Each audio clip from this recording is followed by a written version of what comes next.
Hello and welcome to Indus News live from Islamabad. I'm Jawad Ayami and these are the headlines.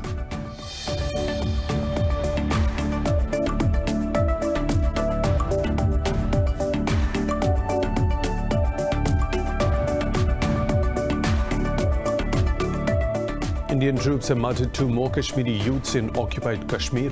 The occupation forces targeted the civilians during a coordinated search operation in the Kariri area of the Baramulla district. The occupied valley has been under New Delhi's curfew and communication blackout for the past 379 days.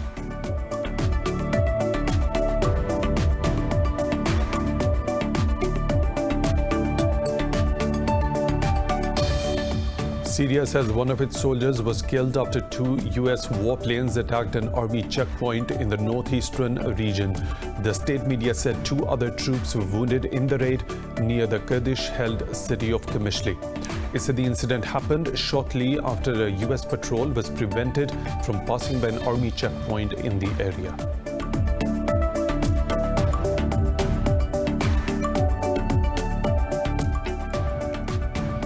Belarus President Alexander Lukashenko says he is willing to change the constitution to share power amid unrest in the country. Speaking in Minsk, he said there will be no new presidential election as the August 9 vote gave him a landslide victory. Earlier, opposition candidate Svetlana Tikhanovskaya said she is ready to act as an interim leader in order to restore normality.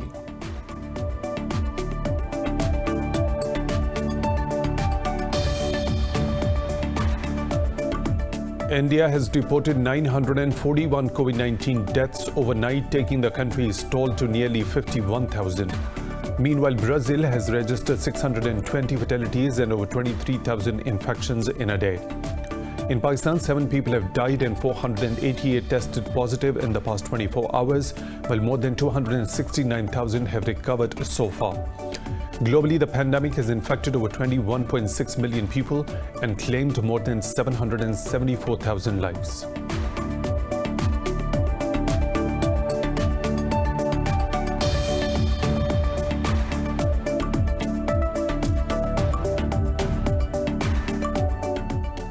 And in snooker, Rooney O'Sullivan has claimed his 6th World Championship title with a dominant 18-8 victory over Kyron Wilson at Sheffield's Crucible Theatre. O'Sullivan draws level with Ray Ritson and Steve Davis on World Crowns. O'Sullivan has collected £500,000 in prize money, moving back up to second in the world behind last year's champion Judd Trump.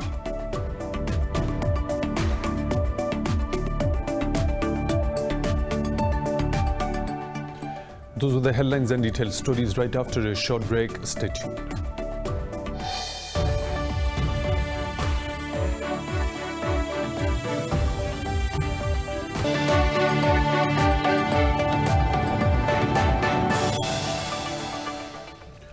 Welcome back, and now with the news in detail. Indian troops have martyred two more Kashmiri youth in occupied Kashmir.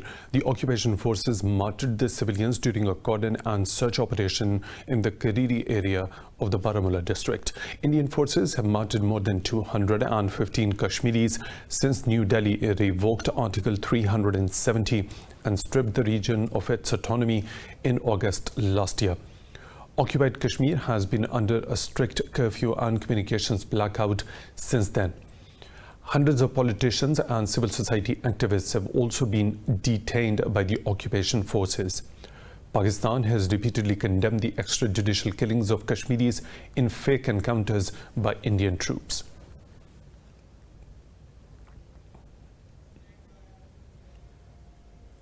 Israel says its tanks have targeted multiple locations on the Gaza Strip. The Israeli Defense Ministry says it struck Hamas posts in retaliation to incendiary balloon attacks. The raids come after dozens of Palestinians staged protests against the occupying forces along the border fence. No casualties have been reported from the raids so far. Meanwhile, Israeli forces also shot and wounded a Palestinian in Bethlehem.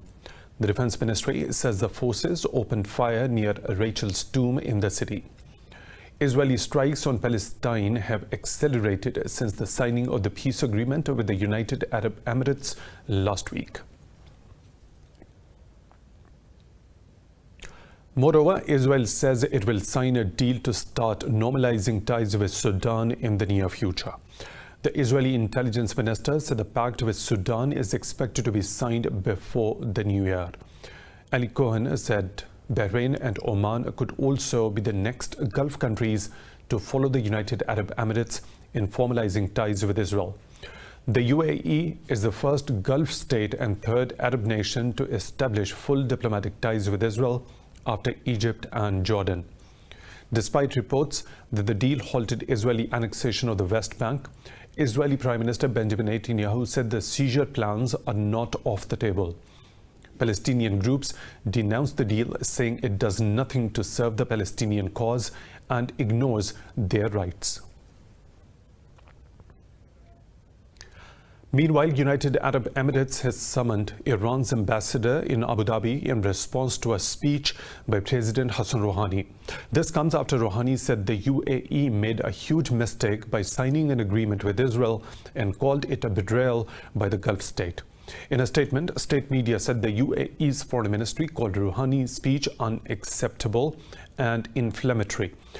It said the remarks by Iran's president can lead to serious repercussions for Gulf region security. The UAE statement said the ministry considers Rouhani's speech interference in the country's internal affairs and an assault on its sovereignty. Meanwhile, the Secretary General of the six-member Gulf Cooperation Council has also condemned Iran's remarks towards the UAE over accord with Israel.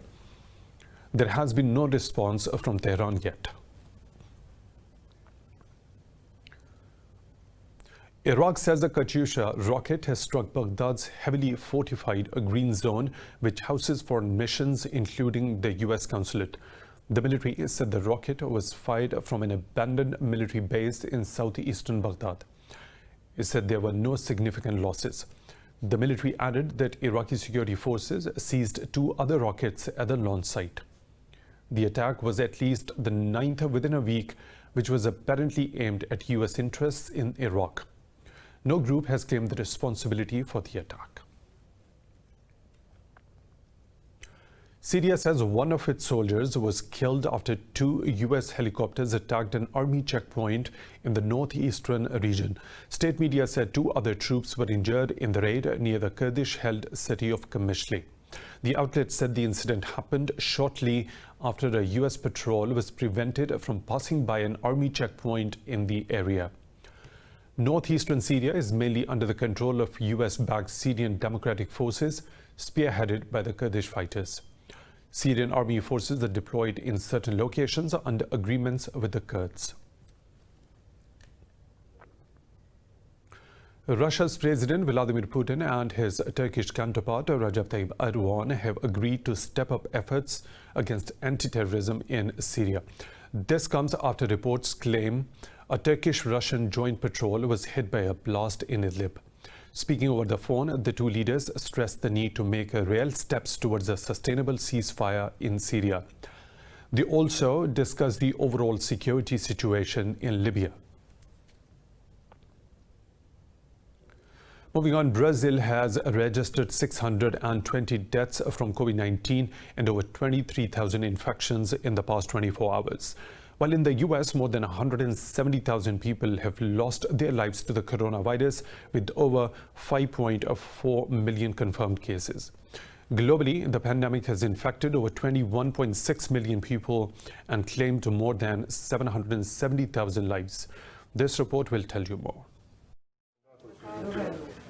With thousands of deaths and infections every day, the coronavirus continues to overwhelm healthcare systems across the world. In the U.S., top infection disease expert Anthony Fauci says any attempt to attain herd immunity will result in massive death tolls in the country. Despite reporting the second highest death toll and infection tally in the region, Mexico says a vaccine can be made available by the first quarter of 2021. Brazilian First Lady Michelle Bolsonaro has tested negative for the virus after testing positive 2 weeks prior. While down under, Australia reported its deadliest day of the pandemic with 25 fatalities in the past 24 hours. We've got a common challenge here, and whilst there is a trend that is positive, today's a very sad day for 25 families, and this is this is a long way from over. In Europe, the second wave is surging in many countries, including Germany and France. Meanwhile, in Spain, thousands took to the streets to protest against the mandatory use of face masks in public spaces. I'm here because there are too many repressive measures. They are taking all our rights away from us. In my opinion, the face mask should have been used during the pandemic, but not now. In Asia, mainland China reported 22 new cases of the virus in the past 24 hours, while in South Korea, 197 fresh cases were registered. Meanwhile, Malaysia has detected a mutation of the COVID-19 virus in the country. Moreover, in India, the deaths from COVID-19 have neared 51,000 as the country reported 941 deaths in the past 24 hours. The Health Ministry says 57,982 new cases were recorded overnight, taking the country's caseload over 2.6 million. It said there are still over 676,000 active cases in the country. The ministry said the two states, Maharashtra and Tamil Nadu, make up to 40% of all the confirmed cases. India is the third worst hit country from the coronavirus after the US and Brazil. Meanwhile, Pakistan is witnessing a downward trend in the new COVID-19 cases as health experts believe in the country's promising survival rate. The health ministry said over 90% of the patients have recovered from the virus so far. The ministry says 7 people have died while 488 people tested positive in the past 24 hours. The country's death toll has risen to 6,175, while the infections are over 289,000. The ministry said the number of active cases has reduced to over 13,000. Sindh remains the worst hit province with over 126,000 infections, while Punjab has reported more than 95,000 cases. Moving on to New Zealand, where Prime Minister Jacinda Ardern has delayed the general elections till October the 17th after a second COVID-19 wave. Speaking at a news conference in Wellington, Ardern said the 4-week delay will give sufficient time for parties to plan campaigns accordingly. She said these decisions are still subject to scrutiny by the Parliament. Ardern said she had absolutely no intention of allowing any further delays to the vote. She said the postponement will also help the Election Commission finalize results. I have decided on balance to move the election by 4 weeks to the 17th of October. At the end of last week, I was advised that this date is achievable and presents no greater risk than had we retained the status quo. I've also been advised that in moving to a 17 October election day, the Commission will be able to leverage and draw on much of the work already undertaken to deliver the election. Opposition parties had sought a delay after the outbreak prompted the government last week to put Auckland under a 2-week lockdown. Now moving on, Belarus President Alexander Lukashenko says he is willing to change the constitution to share power amid unrest in the country, while opposition candidate Svetlana Tikhanovskaya suggests she is ready to lead the country in order to restore normality. Her statement comes after tens of thousands of protesters took to the streets in Minsk to protest against the alleged rigging in the presidential vote. More in this report. Belarus is navigating one of the biggest political crises in its post-Soviet history after the opposition rejected official results of the presidential election. In a video address, Svetlana Tikhanovskaya urged security and law enforcement officers to switch sides from President Alexander Lukashenko's government. I'm prepared to take responsibility and act as the nation's leader during this period so the country settles down and gets back to normality, so that we can release all political prisoners and prepare a legal framework and conditions to hold another round of presidential elections in the shortest time possible. Genuine, fair and transparent elections that will be accepted without question by the international community. Belarusian leader Alexander Lukashenko, speaking at a rally of his supporters in Minsk, rejected calls to hold a new president election. He called the opponents as rats and urged his supporters to defend their country and independence. President Lukashenko also accused NATO of massing on his country's western border, which the alliance has dismissed, saying it is closely monitoring the situation in the country.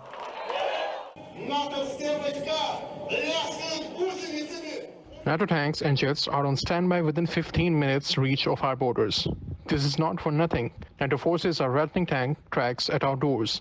Military power is building up on the western border of our country. Lithuania, Latvia, Poland, and unfortunately our brother Ukraine, its leadership are telling us to hold a new election. Meanwhile, France's President Emmanuel Macron tweeted the European Union should support peaceful demonstrations in Belarus. German Vice Chancellor and Finance Minister Olaf Scholz described the Belarusian leader as a dictator. He warned Moscow against intervening to keep Lukashenko in power. The UK has also rejected Belarus's election results, saying it was fraudulent.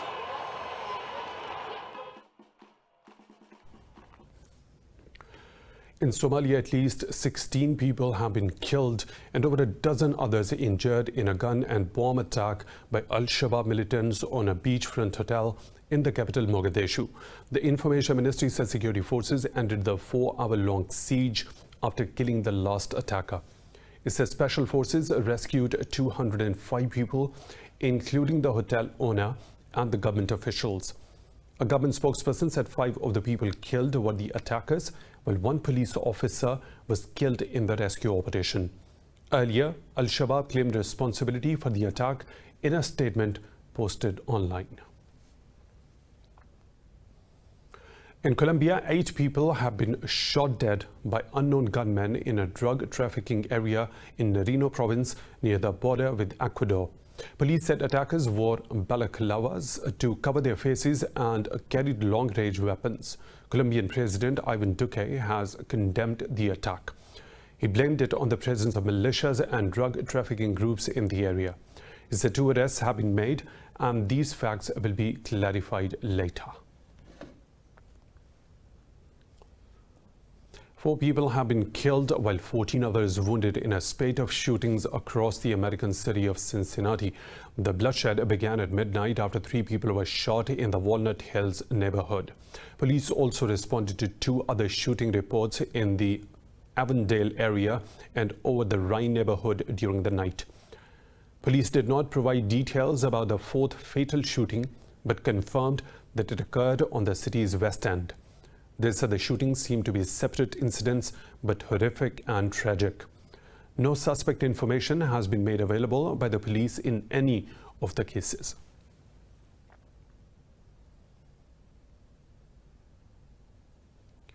In the US, firefighters have scrambled to protect thousands of homes from a wildfire racing through bush-covered mountains north of Los Angeles. The wildfire has forced hundreds of evacuations and burnt dozens of structures in the city. The blaze, dubbed the Lake Fire, has already destroyed 15,000 acres after erupting last week in the Angeles National Forest. According to local media reports, the fire is 12% contained.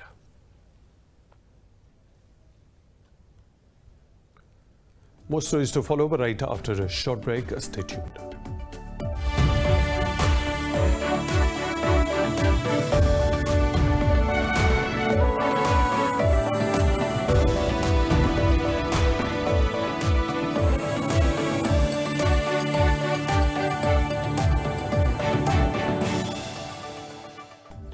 Welcome back. 63 people have died so far from the torrential rains and floods in Sudan since July, with thousands more forced to flee their homes. The Interior Ministry said over 14,000 homes and 119 public buildings were destroyed. Heavy rains usually fall in Sudan from June to October, and it faces severe flooding every year. The UN Office for Humanitarian Affairs estimates that over 185,000 people have been affected by the floods, with more rainfall expected in coming months. The OCHA says 17 out of 18 states across the country have been affected by the flooding and landslides. The states of Jazeera and Kassala remain the most affected in the east of North African country. China has awarded the country's first COVID-19 vaccine patent to CanSino Biologics. State media said it is the first COVID-19 vaccine patent granted by China. It said the patent for the coronavirus vaccine was issued on August the 11th. CanSino said it is also in talks with Russia, Brazil and Chile to launch phase 3 trials in those countries. CanSino's Hong Kong shares rose around 14% and its Shanghai shares rose by 6.6% following the announcement. Meanwhile, Saudi Arabia said it plans to begin phase 3 of the clinical trials for the CanSino vaccine this month. In southwest China, the world's oldest panda in captivity celebrated its 38th birthday in the zoo of Chongqing municipality. Her age is comparable to a human age of about 110 to 140 years old. More in this report. Xinjing, the giant panda, is celebrating her birthday at a zoo in China. She is among less than the 30 pandas in captivity that have an age of over 30. Many local residents and fans came to the zoo to jointly make a big cake out of various fruits and bamboo shoots and leaves and sing birthday songs. Despite her great age, Xinjing maintained a good body with her weight controlled at 95 to 100 kgs. The Chongqing Zoo specially made a recipe for her age to let her have more meals a day but less food at each.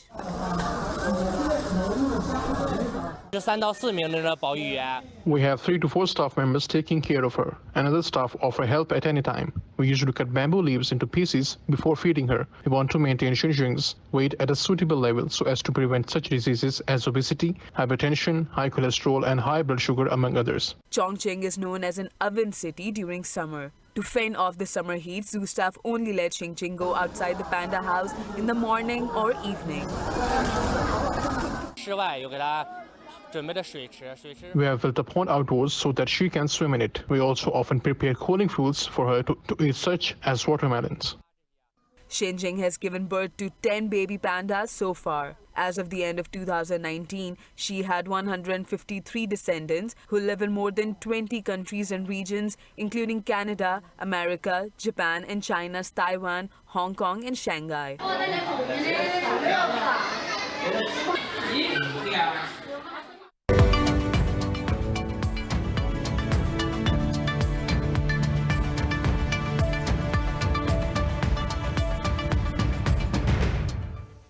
Iran says the Organization of the Petroleum Exporting Countries has managed to raise crude prices and stabilize the oil market. The Iranian Interior Ministry said the oil price has risen from $16 in May to $45 and has stabilized. OPEC and allies including Russia agreed on record output cuts to tackle the fallout from the COVID-19 pandemic. Iran's Interior Minister said the oil industry has signed 13 contracts worth roughly 1.5 billion euros with 14 local firms. In 2018, US President Donald Trump pulled out of Iran's 2015 nuclear deal and reimposed sanctions that have sharply cut Iran's oil exports. Fearing US penalties, foreign companies have stayed away from investing in Iran. The Japanese economy has shrunk at its fastest rate on record as the country fights to control the COVID-19 pandemic. The world's third largest. We have artificially stopped economic activities, so this tough result comes from that impact.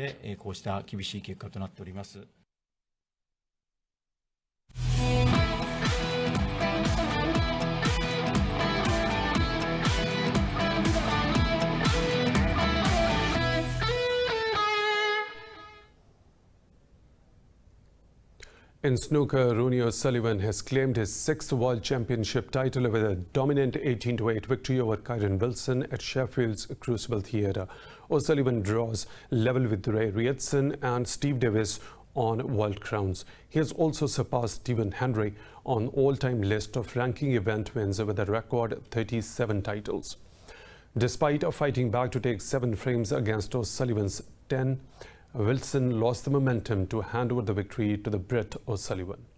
O'Sullivan collects £500,000 in prize money, moving back up to the second in the world behind last year's champion Judd Trump. It was the biggest winning margin in final since 2008 when O'Sullivan defeated Ali Carter with the same scoreline. In golf, American Jim Herman has won the PGA WYNDHAM Championship at Sedgefield Country Club. Herman finished the final day at 21 under par, beating fellow American Billy Horschel. Herman capped off a superb weekend of play with a win, shooting a 7 under par 63 in the final round. He fired 2 birdies and an eagle in the first 5 holes of the final round. Runner-up Billy Horschel, who carded a 5 under par 65, saw victory slip through his fingers after bogeying on 16. South Korea's Kim Sae-woo finished tied for third at 18 under after carding an average par 70 along with American Kevin Kisner.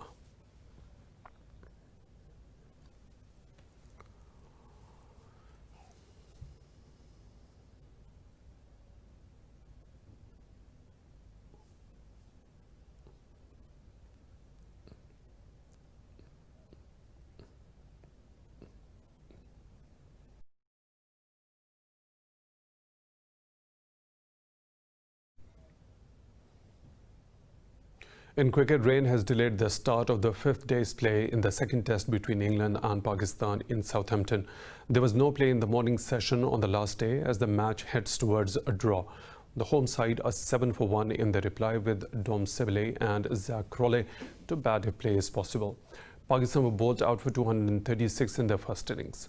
England are 1-0 up after winning the first test in Manchester by 3 wickets. The final match of the series is set to start in Southampton on Friday.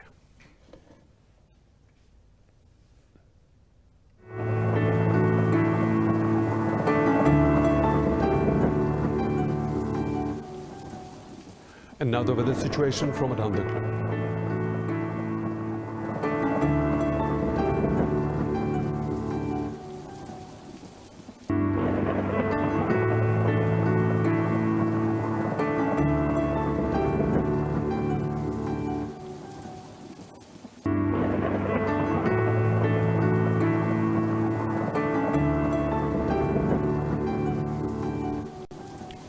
And that is all for now. For the latest updates, you can follow us on social media at Indus News.